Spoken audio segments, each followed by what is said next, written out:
బాబాసాహెబ్ అంబేద్కర్ గారి ఆలోచనల్ని, జ్యోతిరావు పూలే గారి ఆలోచనల్ని పొందుపరిచి ప్రజల అవసరాల కోసం అందించినటువంటి అద్భుతమైనటువంటి గ్రంథం భారత రాజ్యాంగం.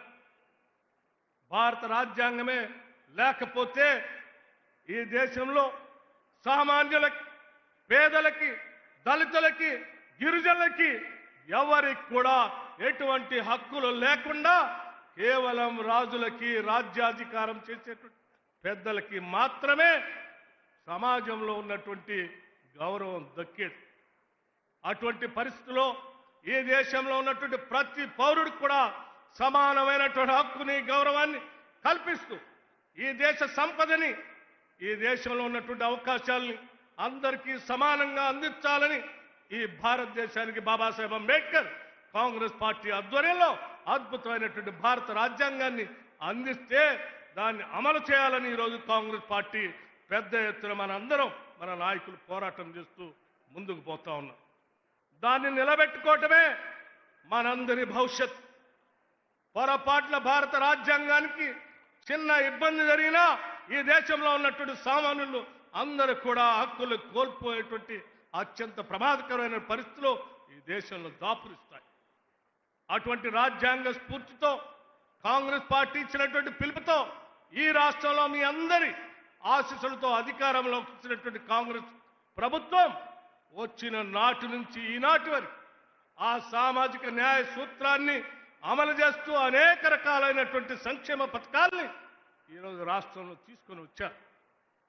ప్రతి గ్రామం నుంచి కదిలి వచ్చినటువంటి కాంగ్రెస్ నాయకులందరూ కూడా ఈనాడు సభా వేదిక మీద నుంచి అంది వచ్చినటువంటి సమాచారాన్ని తీసుకొని ప్రతి గడపకి తీసుకొని వెళ్ళవలసిందిగా విజ్ఞప్తి చేయడం కోసమే కొన్ని విషయాలు మీ దృష్టికి తీసుకొని వస్తా ఉన్నా.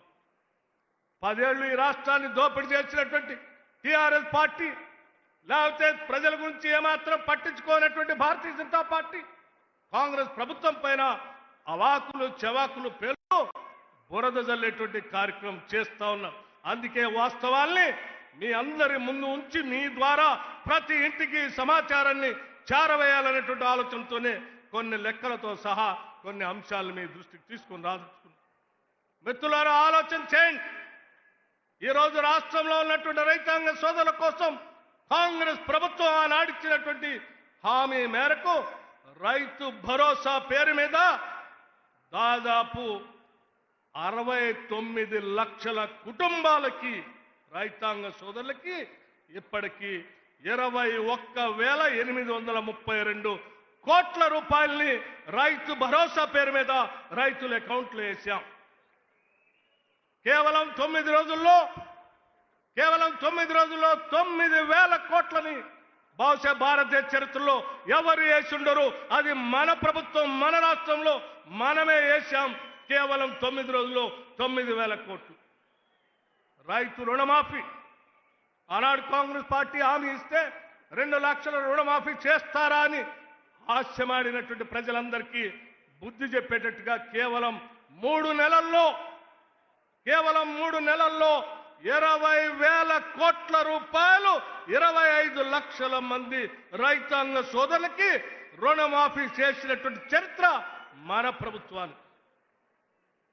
అంతేకాదు మిత్రులారా, అదే రైతాంగ సోదరులు పండించినటువంటి ధాన్యానికి, సన్న ఓట్లు ధాన్యానికి కొనటానికి బోనస్ పేరు మీద ఒక్కొక్క క్వింటాల్కి 500 రూపాయల లెక్క ఈరోజు కొనుగోలు చేసినటువంటి ప్రతి క్వింటాల్కి వారి అకౌంట్లో డబ్బులు వేశాం. అంతేకాదు అధ్యక్షులారా, రైతాంగ సోదరుల గురించి ఆలోచన చేసి వారి ఇన్సూరెన్స్ కోసం దాదాపు 42 లక్షల మంది రైతాంగ సోదరులకి 2,181 కోట్ల రూపాయలతో రైతాంగ సోదరులకి ఇన్సూరెన్స్ చేశాం. రిలీఫ్ మెజర్స్ అధ్యక్ష 10 సంవత్సరాలు పంట నష్టం జరిగితే ఏ ఒక్కరోజు కూడా పట్టించుకోనటువంటి టీఆర్ఎస్ ప్రభుత్వానికి సంబంధించిన ఆనాటి నాయకులు ఈరోజు మాట్లాడుతూ ఉన్నారు రైతుల గురించి. మన ప్రభుత్వం రాగానే పంట నష్ట పరిహారాన్ని అంచనా వేసి లెక్కగట్టి దాదాపు 260 కోట్ల రూపాయల్ని ఈ రాష్ట్రంలో పంపిణీ చేసిన చరిత్ర కాంగ్రెస్ ప్రభుత్వాన్ని. పవర్ సబ్సిడీ స్నేహితులారా, రైతాంగ సోదరుల కోసం ఈ రాష్ట్రంలో 29 లక్షల పంపు సెట్లకి 29 లక్షల వ్యవసాయ పంపు సెట్లకి ఇప్పటికే 17,000 కోట్ల రూపాయలని ప్రభుత్వం విద్యుత్ శాఖకి రైతుల పక్షాన కట్టిందని చెప్పడానికి నేను గర్వంగా చెప్తా ఉన్నాను. అధ్యక్ష, మీ అనుమతితో ఇంకా 2 విషయాలు.